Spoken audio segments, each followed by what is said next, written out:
أعوذ بالله من الشيطان الرجيم بسم الله الرحمن الرحيم وصلى الله على سيدنا محمد وآله الطاهرين. Verse number 41. انفروا خفافا وثقالا وجاهدوا بأموالكم وأنفسكم في سبيل الله ذلكم خير لكم إن كنتم تعلمون. Go forth, whether armed lightly or heavily, and wage jihad with your possessions and persons in the way of Allah. That is better for you should you know. If you remember the verses, the context was that the Prophet was encouraging the people to go to jihad with him, and they were somehow disobeying Prophet, not heeding, not taking any heed of his orders. So the ayat very strongly addressed the companions of the Prophet and the people of Medina that you have to go with him, and if you do not help him, Allah will help him. Now here again another orders comes from Allah subhanahu wa ta'ala, انفروا خفافا وثقالا. Now, of course, here khafafan wa thiqala is translated as whether armed lightly or heavily, which is somehow different from what most exegetes have explained these two concepts, khafafan wa thiqala.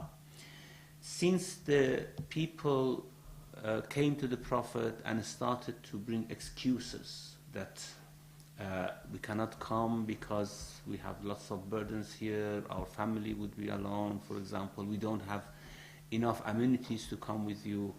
Here, khafafan means without any hindrance. If you don't have any hindrance, if you don't have anything which would hold you back, go forth. Wathiqalan means even if you have lots of hindrances that would make traveling very difficult, still go ahead with the Prophet. In fact, this is the verse is saying that no excuse is accepted from you. Of course, then comes the issue of what about those people who were ill, for example? What about those people who were crippled? Whether they were also ordered to go? And this has come up in all books of exegesis, that is this a type of revoking, repealing that exception for jihad of those people who couldn't go to jihad really? Of course, later on in the surah, the verses come that no, I do not mean those who are crippled. I do not mean those who have nothing whatsoever to somehow mobilize themselves and go to war. Only those who bring excuses. No excuse is accepted in this war. And as I mentioned, if you put this into the context, it was a war which people tried to somehow avoid. It was a very long distance war, a very long journey, taking several months. It was a time where people couldn't leave their farmings, their gardens, and go with the Prophet. So the verse is saying that I am not accepting, Allah is saying, I am not accepting any excuse. انفروا خفافا وثقالا. Now here, whether armed lightly or heavily, is one instance of this, because some people came and said we don't have enough armors, we don't have enough arms to bring with ourselves. For example, we have only one sword, we don't have spears, or we don't have camels, for example. Again, it says whether you are armed lightly or heavily, that's also acceptable, but it's only one instance of khifafan wa thiqala, not all instances of this. So go forth whether lightly or heavily. وَجَاهِدُوا بِأَمْوَالِكُمْ وَأَنفُسِكُمْ فِي سَبِيلِ اللَّهِ, and wage jihad with your possessions and persons in the way of Allah. And of course, this is something which comes up very frequently in the Quran. ذَلِكُمْ خَيْرٌ لَكُمْ إِن كُنْتُمْ تَعْلَمُونَ. That is better for you should you know, of course, should you know what reward is reserved for you in the hereafter, and should you know what is the reward of those who either get martyred by offering their lives, or would get great reward because they had helped a war to happen. Now, the next verse actually talks about the intention of those people who were around the Prophet and took part in several battles. Of course, they are commendable because they took part in battles with the Prophet, because they waged jihad. They were with the Prophet in Khandaq, for example. They were with the Prophet in Uhud, for example. They were with the Prophet, especially in Hunayn, which we discussed previously.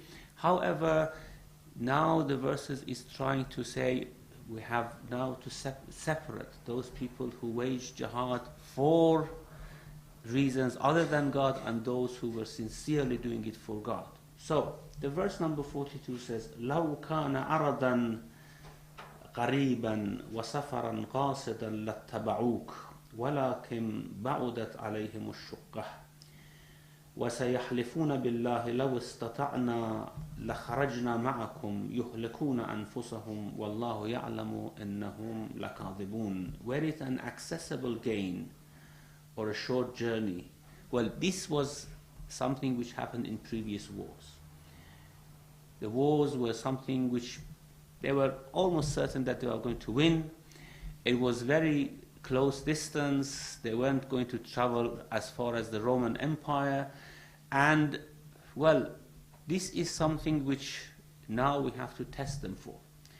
Were it an accessible gain or a short journey, they would have surely followed you. But the distance seemed too far to them. Shuqqah, of course, is difficulty. However, it is translated as distance, and it is meant as distance because this was a distance which had to be traversed with difficulty. So the distance is now seen to being too far for them to follow you, and they have, of course, to leave many things behind. If you remember, I said that the whole surah is, at least this batch of 80 verses which we are discussing now, is bringing forth the characteristic of the companions of the Prophet in Medina, which were, of course, mixed. There were very sincere companions of the Prophet. There were companions of the Prophet in whose heart was some sort of disease and insincerity. And then there were munafiqun. We had these three group of people mixed with each other.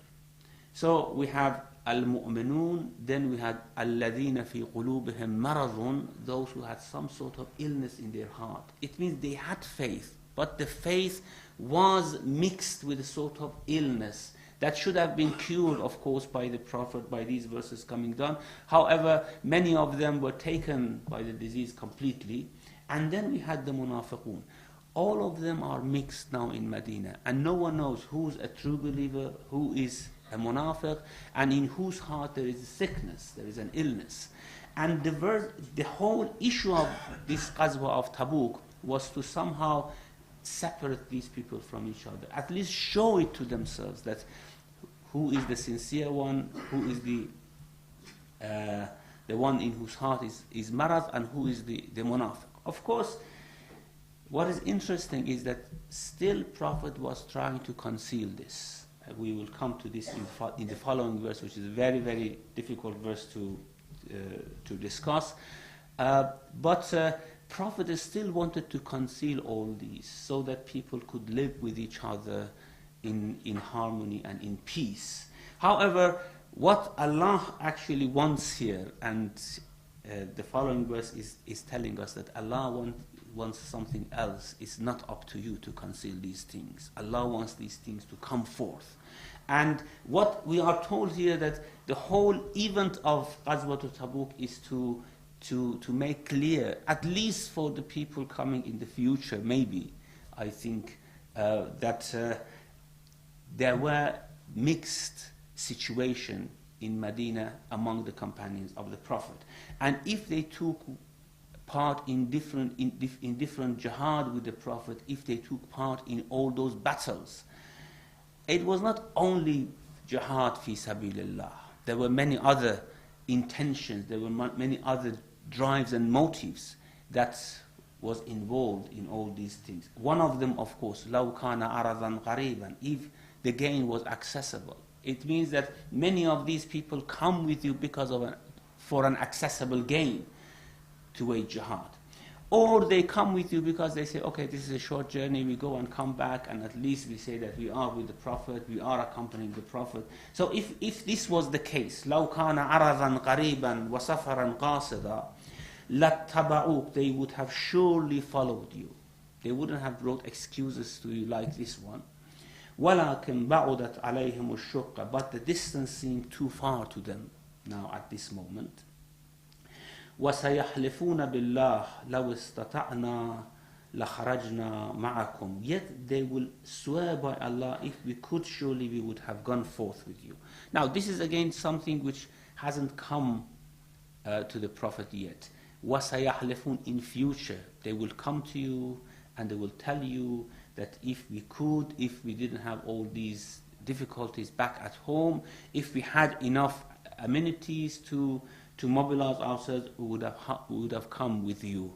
In fact, it means after you come back from the jihad, from Ghazwat Tabuk, they will come to you and they will swear, because they didn't want to separate themselves from the mu'min. They wanted to say, we are as well among you, and one of you, a member of this community. However, since they didn't go to this battle with the Prophet, of course, it showed that they weren't wholeheartedly with the Prophet. So it says, when you come back from this battle, they will come to you and they swear for you that if we could, we would have come with you. Showing the intention, that their intention is always to show off, to tell that we are with the Prophet, but they are really not with you. يُهْلِكُونَ أَنفُسَهُم. Of course, they are destroying themselves by these types of lies and these type of untruthful swearings that they come and swear for you. وَاللَّهُ يَعْلَمُ إِنَّهُمْ لَكَاذِبُونَ. Allah knows that they are indeed liars. Now, the difficult verse that we have to discuss today, verse number 43, عَفَى اللَّهُ عَنْكَ لِمَا أَذِنْتَ لَهُمْ حَتَّى يَتَبَيَّنَ لَكَ الَّذِينَ صَدَقُوا وَتَعْلَمَ الْكَاذِبِينَ. May Allah forgive you. Why did you grant them leave to stay behind before those who told the truth were evident to you and you had ascertained the liars? Now, there are two issues here that should be discussed. First, did Prophet commit a sin or a mistake to accept the excuse of these people, letting them to leave behind? Well, the situation was this. They came to the Prophet when he wanted to go to jihad for Tabuk. They told him, we have excuses, we cannot come with you, it's difficult for us. Would you leave? Would you give us permission? Would you issue leave for us to stay? And of course, Prophet issued leave for them to stay, because he didn't really want the nifaq of some people to come into the scene and would be understood by others, because that would have created lots of difficulties in Medina. Of course, and as an administrator, as someone who was ruling Medina, what Prophet wanted in Medina was peace, was that there is not agitation among the companions, among people living in Medina. So they came to the Prophet, they asked permission, would you excuse us? If, of course, you order us to come, we will come. But we have lots of difficulties. Please let us leave behind. And Prophet gave them permission to leave behind and went with others. Now, the verse says, may God forgive you. Why did you give them permission to stay? This is one issue. Did Prophet make a sin or made a mistake?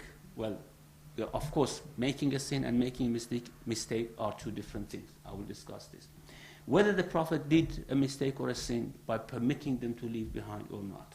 The second is, did really God want them to go with the Prophet to this battle? And Prophet, by his mistake, actually somehow destroyed this plan, because he made a mistake, he gave them permission to stay behind, and what Allah wanted, that by not permitting them, their true nature would be revealed to others. Now, what the verse says, why did you give them permission to stay behind? حتى يتبين لك الذين صدقوا وتعلم الكاذبين. Before those who told the truth were evident to you and you had ascertained the liars. It means that we wanted they come with you, and we wanted that liars should be separated, should be distinguished from the truthful. And what you did, actually, you destroyed this plan. You gave them permission to stay behind, and now anyone coming and telling them or telling you that, look, these people are munafiqun, they say, no, we had permission from the Prophet. He himself gave us permission to remain behind. Now, okay, the first issue, did Prophet make sin or mistake? Now, regarding the sin, because afallahu ank, may Allah forgive you, which is in form of dua, in form of supplication, of course, because these statements which comes in form of past tense, like for example, qatalahumullah, may God kill them, for example, qutil al-insan, may the insan be killed, they can be taken into the actual and true sense of the statement. Like for example, we can say that this is a past sense. Afallahu an means God gave you forgiveness, God granted you forgiveness, which is a statement informing us that something has happened. Or it might be in form of supplication, that may God forgive you, which are of course very different from each other. If we say that this is something in the past tense, afallahu an, Allah granted you forgiveness, it means that the sin had happened, Allah granted you forgiveness, and you are now forgiven, but you did make a sin. But if we say this is a dua, a supplication, afallahu ank, may God forgive you, then we might take it not as a sin committed, just saying that it was something that Allah disliked not because of you, but because of the situation. But He mentions it in this way, afallahu ank, may God forgive you. And in many other verses, for example, this verse that I mentioned, qatalahumullah anna yu'fakun, may God kill them. Well, qatalahumullah also means that God killed them. Well, certainly God did not kill them. When it says qatalahumullah, it means that they deserve something, that they should be killed by God. Or may God kill them. This is a very, very grave situation that they have brought about, and that God really disliked, and may God kill them for this. But He's not going to kill them, of course. So the statements like this, which are in form of dua and supplication, tells us not the actual thing that is going to happen, that God is going to forgive, or God has already forgiven. It means that the situation is not very pleasant, I'm telling you. Afallahu ank, may God forgive you. And this is very common in Arabic language. When something happens, even without the mistake of the person, they use these type of sentences to say that we are not very happy with the situation which is happening. Now, there is a hadith from Imam Ja'far al-Sadiq alayhi salam in this regard, which says, well, people ask, what's the meaning of afallahu ank, may God forgive you? He says, it's in the vein of, in the style of this method of Arab in using language, when they say something and they want to mention something else. Iyaka a'ni wasma ya jarah, he said. It means that I am telling you, but I want your neighbor to hear this. And he said about the Prophet as well, this is the same thing. God says, may God forgive you.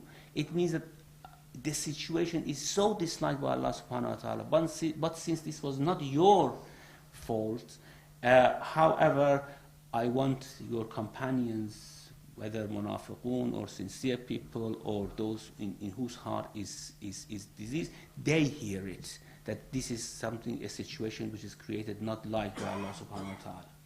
Now, the serious discussion about sin of the prophets. As you know, Muslims are united in the fact that prophets cannot commit grave sins, kabira, because this is appalling that a prophet could commit a kabira.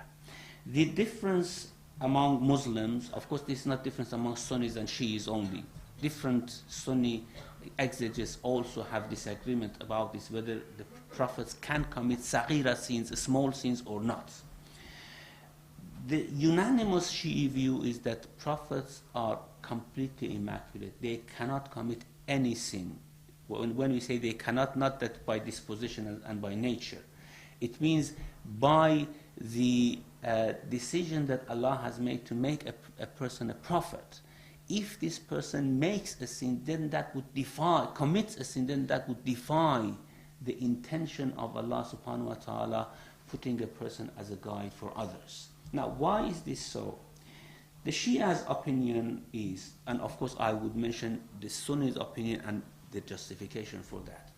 The Shia opinion is that when a person is set as a role model and as a guide, then no matter whether a saghira or a kabira, when they commit a sin, that sin can be seen by others as a standard, as something that they could follow, because this person is a role model. And if they commit sin, then the role model could not be followed. Especially in the case of our prophets, the issue is that if he commits sin, then the whole concept of sunnah of the prophet would be dashed away. It's just destroyed. Why? Because those Sunnis, of course, who say prophet may commit saghira, small sin, they say, of course, in conveying the message of Allah subhanahu wa ta'ala, they never make a mistake. That's one issue. In receiving the message from Allah subhanahu wa ta'ala, they make no mistake. Well, this comes to the issue of mistake, of course, but we discuss it here as well. The only sin that they can commit is when it goes outside the realm of conveying the message. They might, in their private life or in their social life, they might commit some small sins that Allah will forgive, as He will forgive for everyone, of course.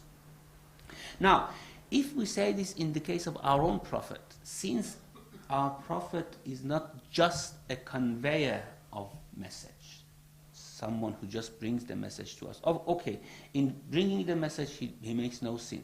But we have one other concept about the prophet, and that's the sunnah of the prophet.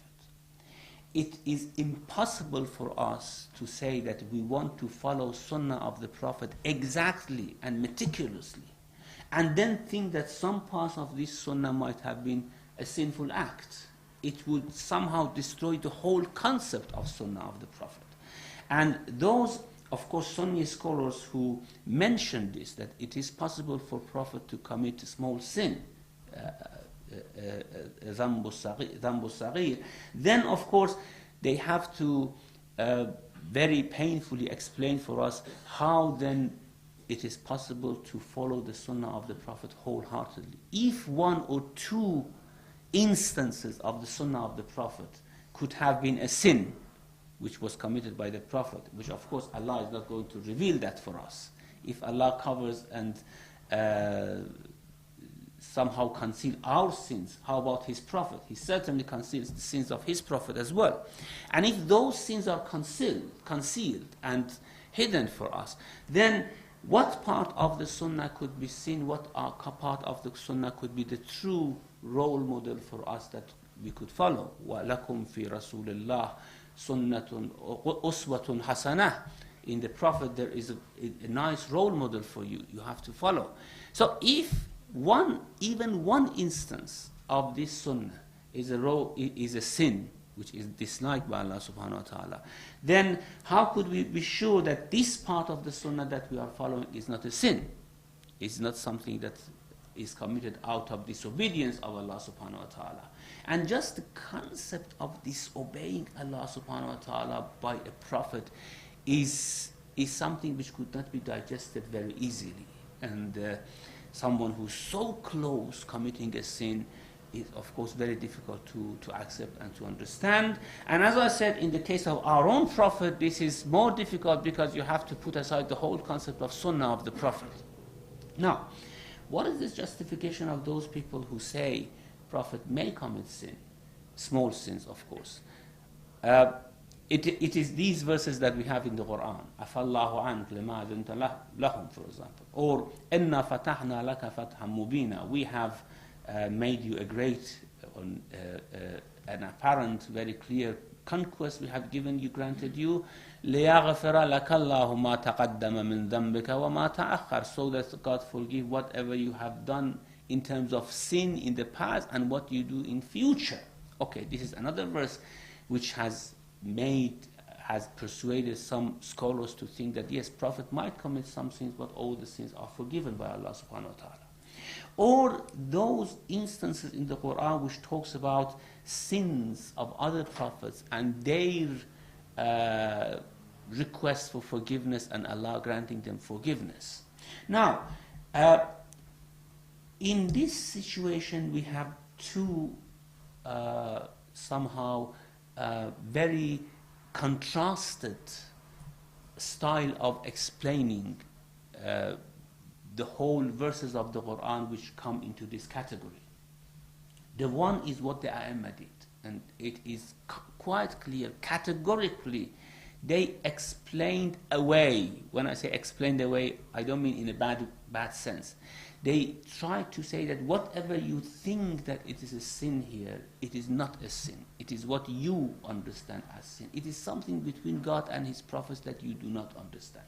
And they explained every instance which in the Quran might indicate that a sin was committed by a prophet. They explain it in a way which, of course, would not insinuate the sinfulness of the act.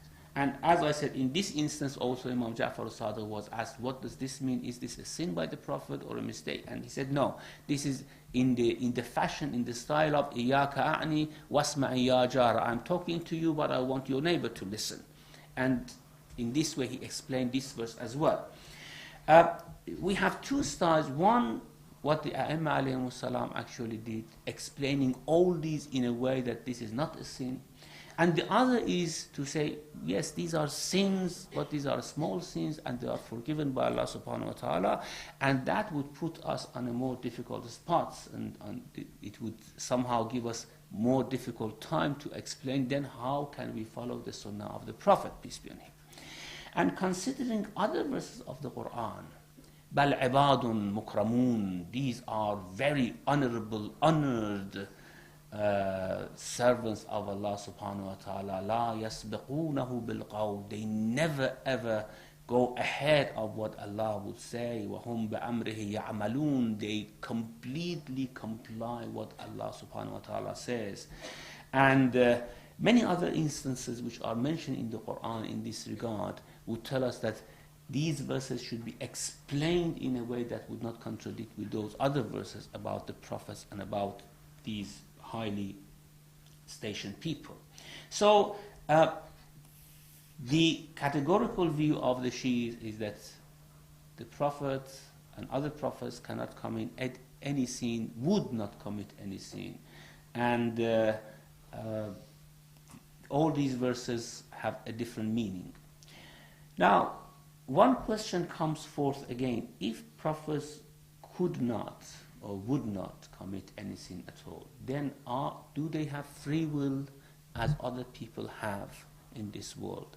And if they cannot commit sin, then what is their merit to be somehow singled out and being put as a role model and a standard for other people? If they cannot commit sin, how they could be our role model, which are somehow entangled with all sorts of temptations to commit sin?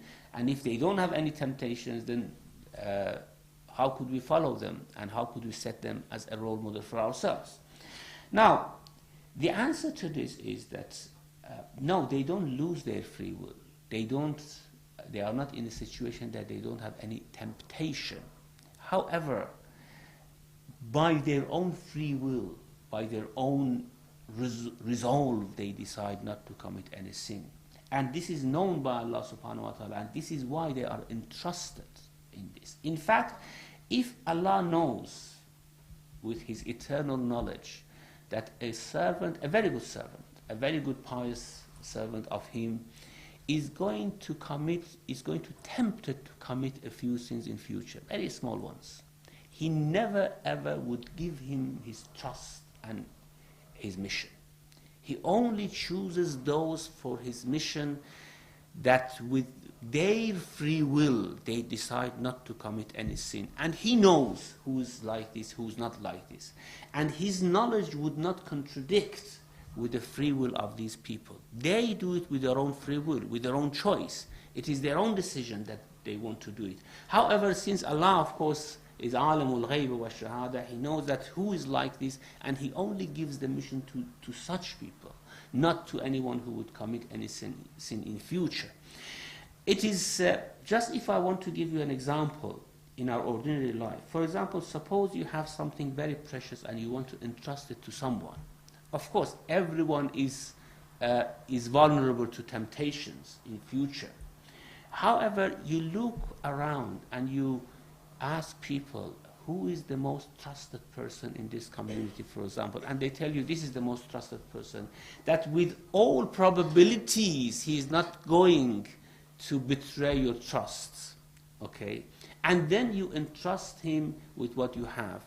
And in most cases, if you have searched, of course, soundly, and you are given good advice, your trust is not going to be betrayed, because the nature of that person is not the way that he might betray the trust, or he might deceive you in future. Now, has this person free will or not? Yes, he has free will. Is he vulnerable to temptations? Yes, he is vulnerable to temptations. But he is the type of person that usually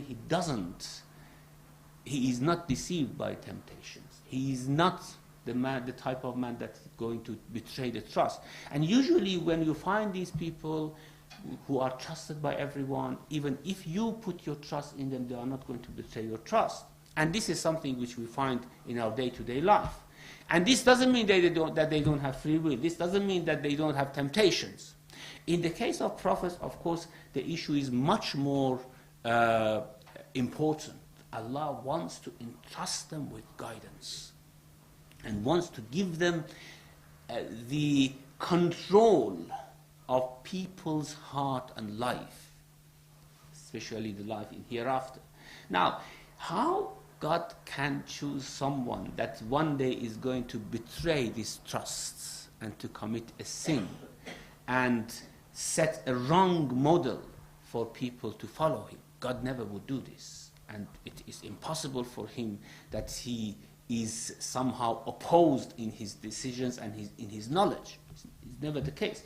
So He chooses only and only those people whom He knows by their free will, although they are vulnerable to temptations, although they are like other human beings, that He knows that they never ever are going to betray this trust. And that's why He gives them this trust.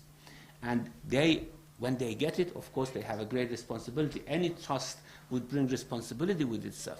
He gives them, and they are not going ever to betray this trust. So there is no contradiction between the free will of a prophet, being like other human beings, and the fact that they would not, it is impossible that God would choose someone who would commit sin one day and set them as a role model for others. And in the case of our Prophet, since his sunnah is one of the most important things for the ummah, for the nation of Islam, then and it is impossible to distinguish between right acts of the Prophet and sinful acts of the Prophet. It is not possible to believe that Prophet would commit any sin. Now, this is with regards to sin. What about mistake? Well, here, of course, the opinions are somehow more mixed than the previous one. As I said, unanimously, Shias would say that prophets would commit no sin. When it comes to mistake, now, mistake doesn't mean sin, certainly. you have two options, you go for one option, but it would transpire in future, you would find out in future that the other option was better. Okay? And no one would blame you that you have committed a sin or something. But you made a mistake. You would have better if you had all the knowledge of the situation, if you completely knew what was better, a better decision, then you should have chosen the other one. There's no blame here. But of course there is something lacking, and that is the full knowledge about the situation. And you have chosen, you have opted for the wrong one rather than the right one. Here, again, the opinion of Shias as well are mixed. We have some Shia scholars who say that yes, it is possible that a prophet or an imam make a decision which is not the rightest decision in circumstances, in issues which are happening in the daily life, social or personal life. They make decisions, then it transpires that there was another decision which was better than this, and they made a mistake in that decision. Here, especially in this verse, of course, put the issue of sin aside completely. Was this a mistake by the Prophet? Now, let's actually bring the whole concept into this very specific instance here. Was this a mistake by the Prophet to make such a decision? Of course, when Allah says, Afallahu ank, it means that, it would be acceptable to say that, yeah, you made a mistake. May God forgive you, you made a mistake. And this forgiveness doesn't mean forgiveness for sins. It means that, yes, it was better that you did it this way rather than that way. So the verse, of course, says, well, you made a mistake. Afallahu ank, may God forgive you. Why did you permit them to stay behind? لما أذنت لهم حتى يتبين لك الذين صدقوا وتعلم الكاذبين. Before those who told the truth were evident to you, you had to somehow force them to come with you. And then anyone who disobeyed, you would have known that he is disobedient. You would have known that they are munafiqun, they are the ones in whose heart are illness. Then you could have distinguished between your followers, between your companions. Now you cannot. Still, they came to, they said that we have excuses. You excused them, and you made a mistake, because you should have known who is the truthful, who's not. Now, is this a wrong decision by the Prophet? Now, if we look into the following verses, of course, as I said, there are differences of opinion among Shias. Some scholars say no, even mistakes are not possible to be committed by prophets or by imams, because they have somehow inspired the full knowledge of situation where something comes up. But let's see this in the light of this situation.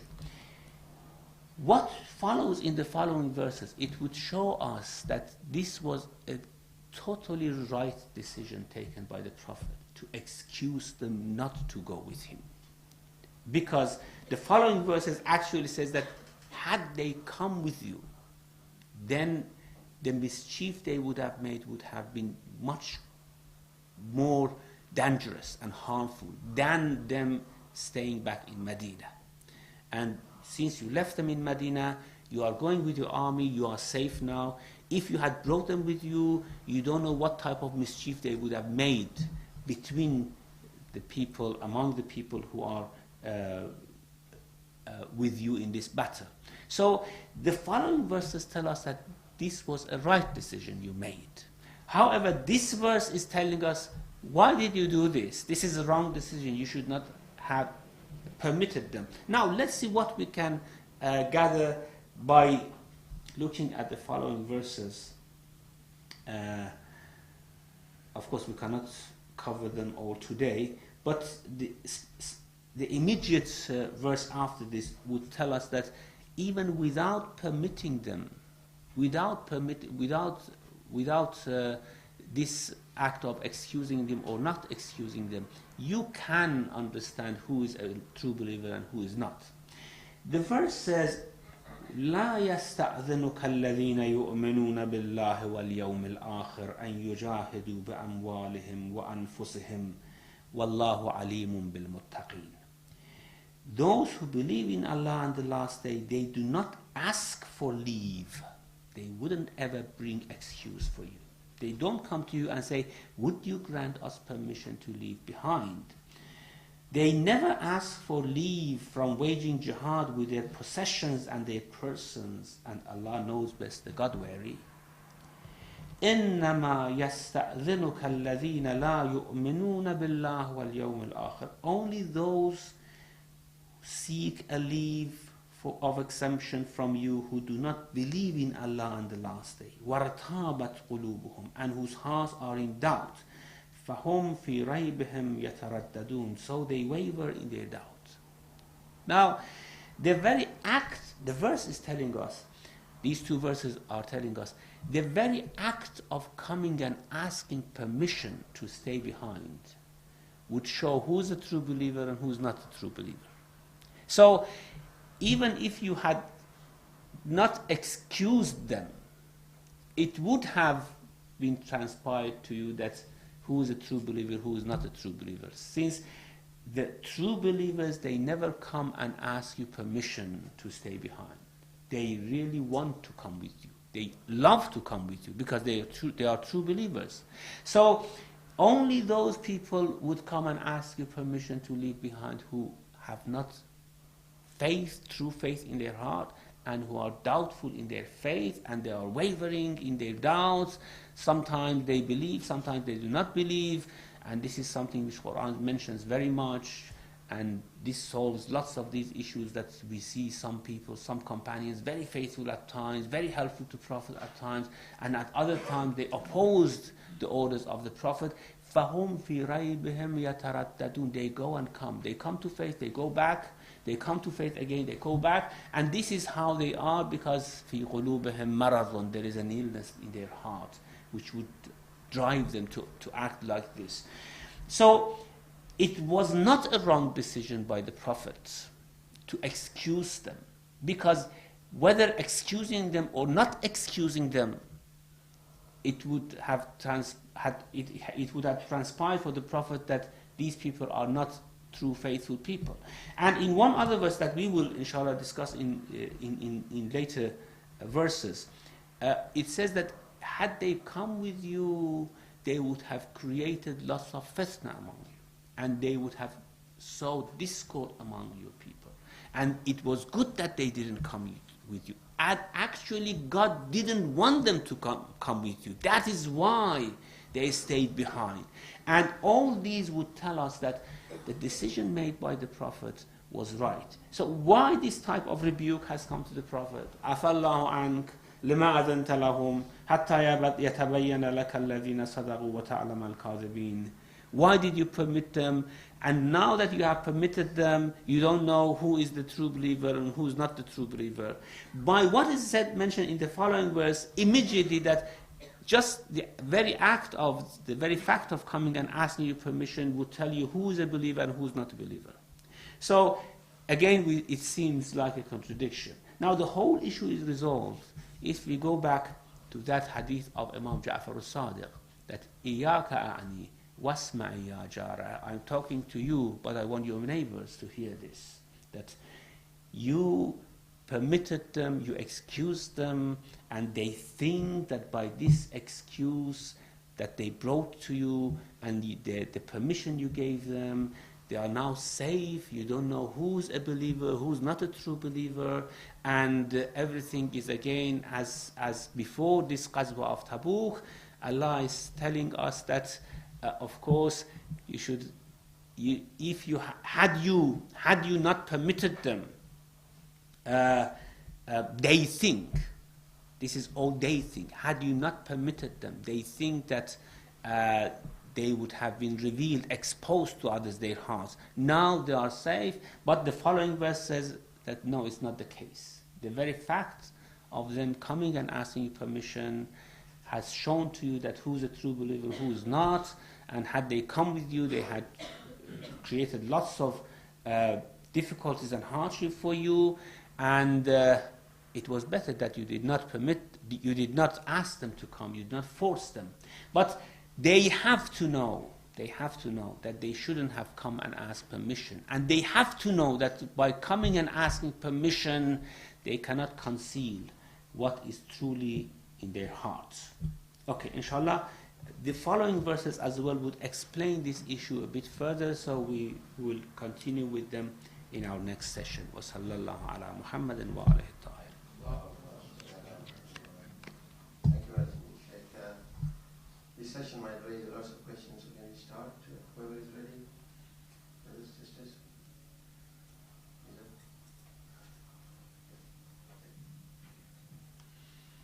Talking about mistakes, I remember Brother Surush gave us an example, like in the dress, for example. So the Prophet says, telling someone, this is the dress of this person. It is quite conceivable that he can make a mistake and give a wrong address. And that level of mistake, I think, is only human. And if he was not being able to make those mistakes, then it's not human. As I said, this is a mixed opinion among Shia scholars. I don't want to back one opinion against other opinion. We just have to know that there were scholars who believe that they might have made mistakes, meaning that they might have opted for a decision upon which was a better decision. However, this is now left to people to decide which type of scholars they want to follow in this issue of making mistakes of the prophets and imams. Yeah. Just to add to that, my life in this century does not affect iota whether the prophet made a mistake or not. Would you agree? Yeah, of course. Yeah. So, does it matter? It matters when it comes to sunnah of the prophet, of course. Again, it's just like that issue of sin, you see, because we say that we want to follow the sunnah of the prophets as closely as possible. And if some parts of that sunnah were mistakes committed by the prophet, then the sunnah is completely something that could not be followed very closely.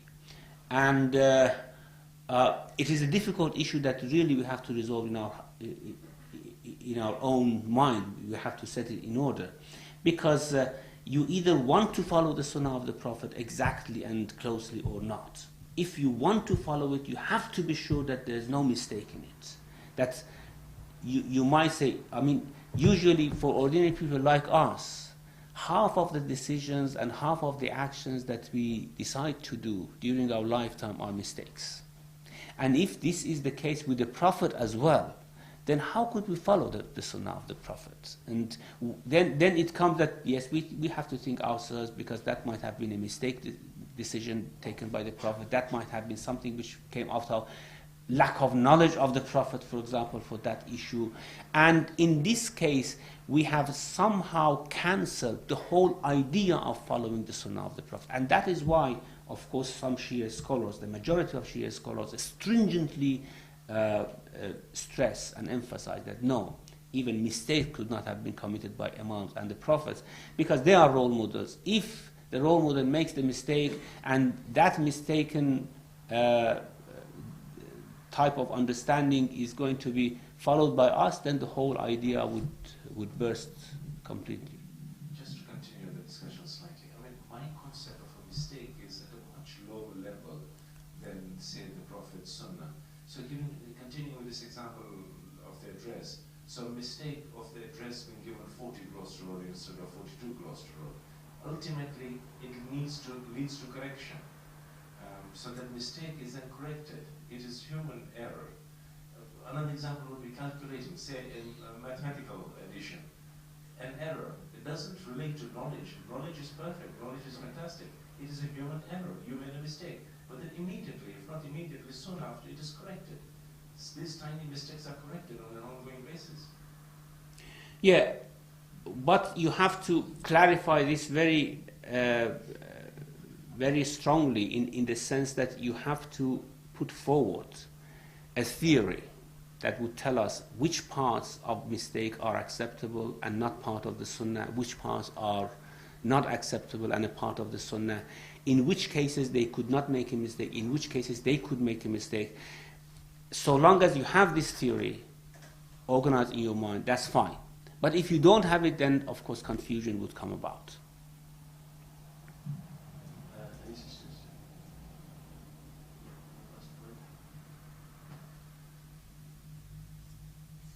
Alaikum salam.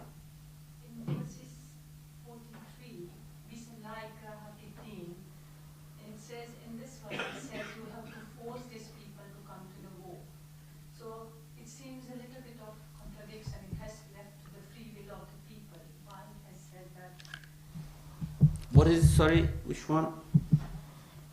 Verse 43. Why did you allow them? Yeah. Why did you allow them to It is stay like behind? Yeah, it's like a compulsion. So there should not be a compulsion of any force to anybody as far as our religion goes. So in this one, the order has come and you have to force people to come to join you. Now, you see, the issue of jihad at the time of the Prophet was different. Of course, when it's just like conscription at the time of war now. You see, when war comes, the conscripts or even the people who have done their duty in the army, they have to join the army again. It's a must for a community.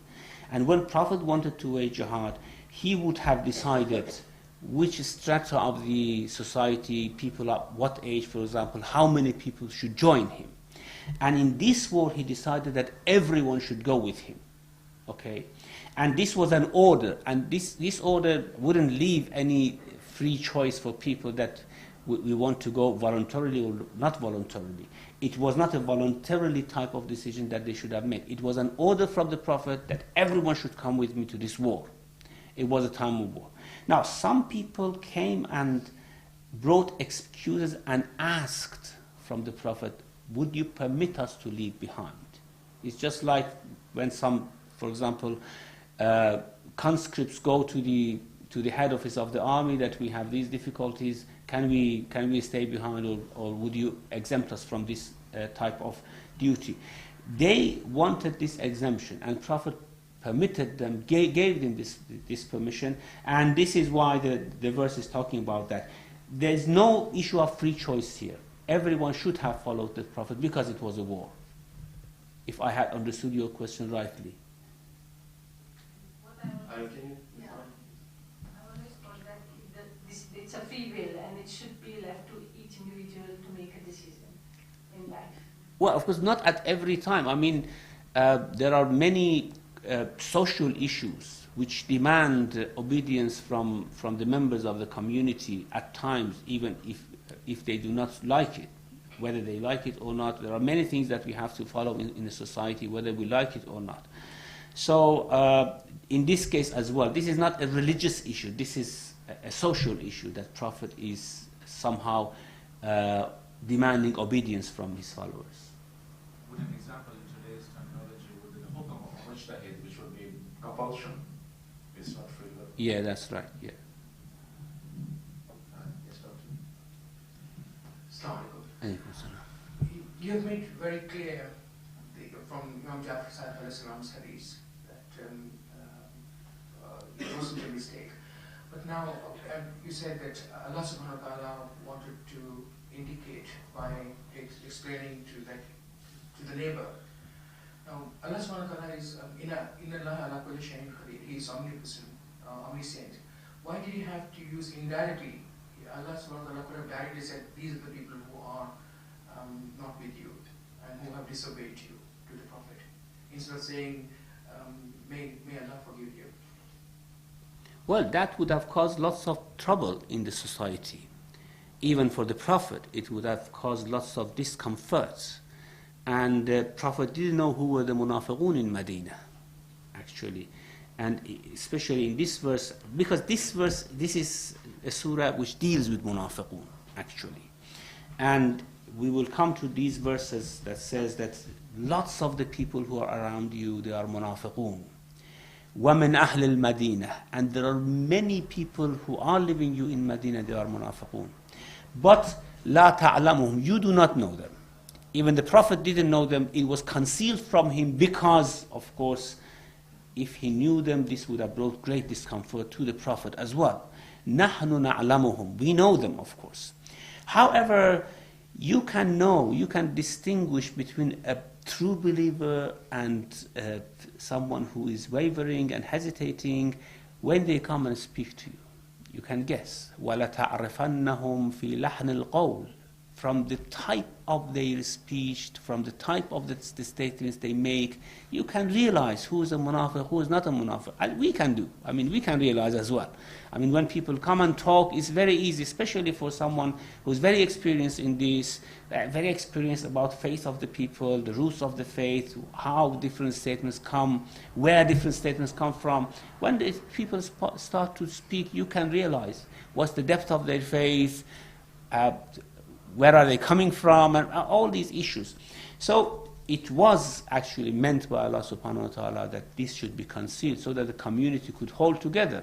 Now, even if in this small room, if you knew about hearts of each other, we would have started fighting each other. So this is something that Allah wills actually to be concealed.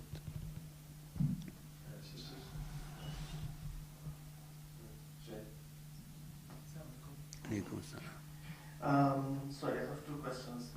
Might not be able to answer both in the time, but anyway, the first one is a small issue. You mentioned that the companions are divided into three. First one is mu'minun. The second one is alladhina fi qulubihim maradun. And the third one you said are munafiqun.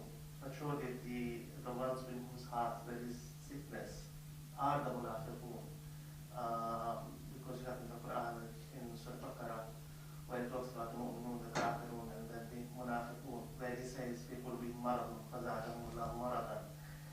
Would it be better to say mu'minun, muslimun, and munafiqun, where God says that all believers believe, all you who say you are believers don't say we believe, we have only submitted, because iman has not actually entered your heart, rather than we use the alladhina fi qulubihim maradun.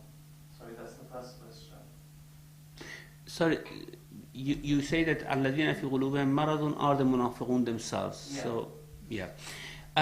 Well, not exactly, because there is a category between munafiqun and alladhina fi qulubihim maradun, and this is stated very explicitly in this surah as well. That it mentions that munafiqun and those in whose heart is maraz would tell you. يقول المنافقون والذين في قلوبهم مرض. So it makes them two categories. Now what you mentioned in Surah Baqarah, yes, the beginning of nifaq is when illness comes to the heart, when the faith is affected by sort of illness. But about the munafiqun, God would say that, God says in Surah Baqarah that في قلوبهم مرض, there is that illness in their heart. فَزَادَهُمُ اللَّهُ مَرَضًا. This illness has increased, of course, by the will of Allah subhanahu wa ta'ala. This has increased until it has brought them to the station of nifaq. So, the beginning is that illness. When this illness increases, it comes to a station that it would be hypocrisy and nifaq. So, these are two different categories. As I said, it's mentioned explicitly that these are two groups. Yeah. The question, you mentioned that the Muslims are agreed on the fact that the prophets are not coming kabair. But we find in early Tafseer, Ummi's Tafseer on the Shii side, for example, and even perhaps a little bit on Ayyashi, on the Sunni side, Tabari and others, who attribute kabair to the prophets. And the other issue would be that the arguments that are put forward for the infallibility of the prophets is based on reason rather than the Quran or the Quran on its own.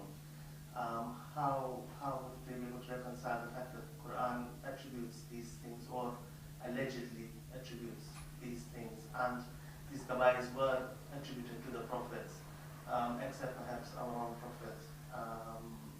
How would you explain that? Well, those exegetes who mention such things, they just mention the riwayat that we have, some ahadith that we have in this regard. And we know that the origin of those ahadith are usually taken from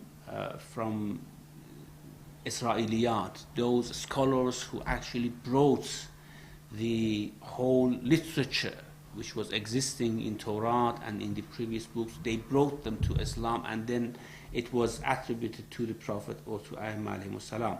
However, by scholars, I mean in theological terms, when in theology, in kalam, they discuss these issues.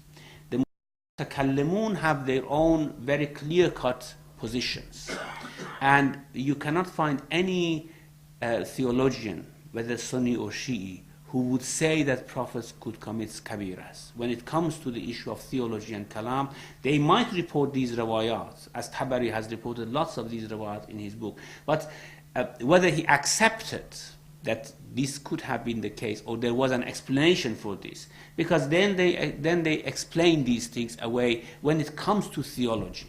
And in theological terms, this is quite established that prophets would not commit kabira at all, whether Shia or Sunni. What was the continuation of the question? Sorry. Yeah, sorry. The continuation was, I mean, why do they need to use reason and then to... Oh, the Quran. Okay. Yeah. Now, the verses of the Quran, of course, that's very interesting, because you have categorical verses which somehow removes all types of doubt that prophets might commit sin from the mind of the readers of the Quran. And then there are instances that appear to be sins of the prophets, and Allah forgiving them and all these issues. Now, when we want to explain these verses together, of course, you cannot just take one verse and say this verse is talking about the sin of a prophet, say for example Sulaiman or Dawood or whatever, and then ignore all other verses which talk in another way. It's just like, for example, when Quran talks about hand of God or face of God, you say, okay, the Quran explicitly says that Allah has a face and has hands. But when you go to other verses which categorically deny all these things, then you have to explain these in a way which would not contradict with those verses. As Amirul Mu'mineen says, Al-Quran yufassiru ba'duhu ba'da. This Quran, some parts of it would explain other parts. And since we have those categorical verses, that the prophets are muhsinun, they are muttaqun, they are true believers, the true believers never ever get deceived by shaitan, they are mukhlasun, and shaitan never can deceive mukhlasun. فَبِعِزَّتِكَ لَأُغْوِيَنَّهُمْ أَجْمَعِينَ إِلَّا عِبَادَكَ مِنْهُمُ الْمُخْلَصِينَ. So all these would tell us that it's impossible for them to be deceived by shaitan or commit any sin. And when we come to these verses, then either we have to explain those verses in a way that should conform with these, or explain these verses that should conform with the other ones. And the best way, since those verses are very general, we have somehow to give a meaning to these verses, a type of relationship between the prophets and God, which is not understood by us probably. And as I said, our A'immah have one by one explained all these verses in a way that would show these were not sins, these were some things that we understand wrongly from the Quran if we take them to be sins. Now, why we use reason? Because reason is supporting those batch of verses which say that prophets never commit any sin, even a saghira sin. And we cannot adduce any reasonable argument to support the other side, that prophets would commit sin. So that's why we usually use reason. Otherwise, I think Quran is completely sufficient. If you like, I can bring all those verses, I can go through them, bring all those verses which would tell us that prophets can never commit sin, and Allah never would give His mission to someone who would commit sin. But I think when you recite the Quran yourself, you would come across all these verses, inshallah. Yeah. But you can bring some to follow this section of discussion. Some Inshallah, maybe in next session or in future, inshallah. think Suhail basically asked most of what I wanted to refer to in his second question, but I'd like to still build up on it in the sense that most Muslims are just given the Quran and they're expected to behave from this and to qualify what's true and what's not true from the Quran. I mean, you receive a hadith and then you compare with the Quran and you either accept or reject, because most people do not have the knowledge of, okay, this is the sunnah, this is the chain, this is true, this is not true. And even in the case of this hadith that you have mentioned, that they explain away all these mistakes, in most cases they still have al-wahid, I mean single narrations that you may one day come across or you may not come across it. I mean, can I really base my faith on a narration that I might have heard or I might have not heard? I mean, the narration you just mentioned explaining this verse, this is the first time I heard it. And had I come across just this verse, I go, I've assumed, okay, Prophet made a mistake or Prophet did this or that. You see, Sunnis usually, and this is the problem with, I mean, when I discuss, even it reminds me of discussion with my brother-in-law, who turns around and says, well, look, whenever there is something that is either a mistake or sin, that it is so important that I should not follow into this. Allah has exposed this and explained this for me in the Quran. Now, whenever I come and say, well, the Prophet does not make a mistake or does not sin, he turns around and gives me all these ayat of the Quran that says, in the apparent meaning, that the Prophet has made a mistake or the Prophet has committed a sin, or prophets have committed sins, and it's difficult to build an argument with a hadith or other things because the apparent meaning is that it's contradicting the Quran. Now the problem is, why does Quran speak that then in this language? Why the ambiguity? Why not a clear message? Because at the end of the day, the common man is expected to live according to this. He may not have the time to ponder into it very deeply, and he's going to heaven or hell is completely dependent on understanding the superficial meaning of the verses. Yeah, very interesting. The point about the Quran is that Quran is a type of consistent and quite closely a book whose verses are quite closely linked with each other. It is very important, and we are warned even in the Quran about this. It is very important that we do not just take one verse and say, this is the verse, this is saying this, and we do not try to find its true explanation from other verses of the Quran. Quran is not a book that superficially should be understood, and if you understand it superficially, then you come up with all these very queer and strange ideas about Islam. It is a book, and this is what was stressed right from the beginning by our A'imma as well, that this is a book that should be understood consistently and as a whole, not just you take one verse and say something about it. Now, for someone who knows the Quran, he knows that something is mentioned here, for example, then a specification, a qualification is mentioned for this later on, okay, in some other surah or in the same surah. And if you just take this, you are misguided. Amirul Mu'mineen mentions in one of his speeches that when you want to explain the Quran, you have to be very careful, because in this book there's nasikh and mansukh. Well, this is accepted by everyone.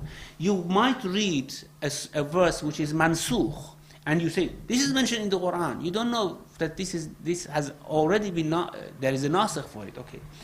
There is muhkam and mutashabih in this book. There is am and khas in this book.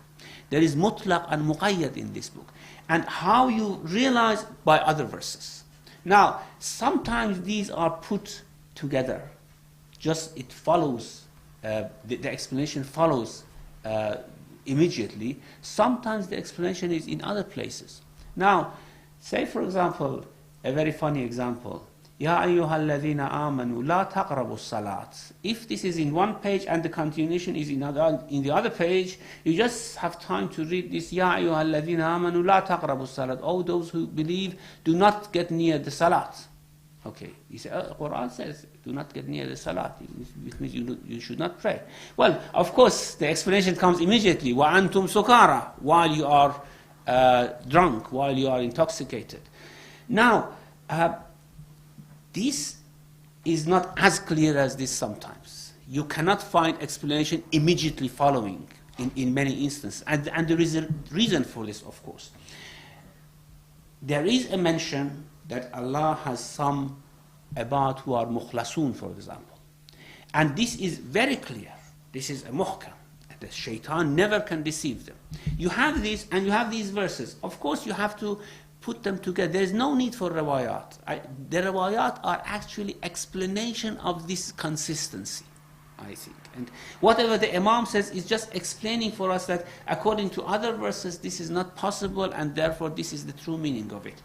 But we don't need that hadith at all. You can go to the Quran, you read it consistently from the beginning to the end, every bit and piece, every verse, and then you explain it with each other. I don't think anyone would need any explanation outside the Quran if they very consistently understand the Quran. So even those people who say we only want to refer to the Quran, that's fine.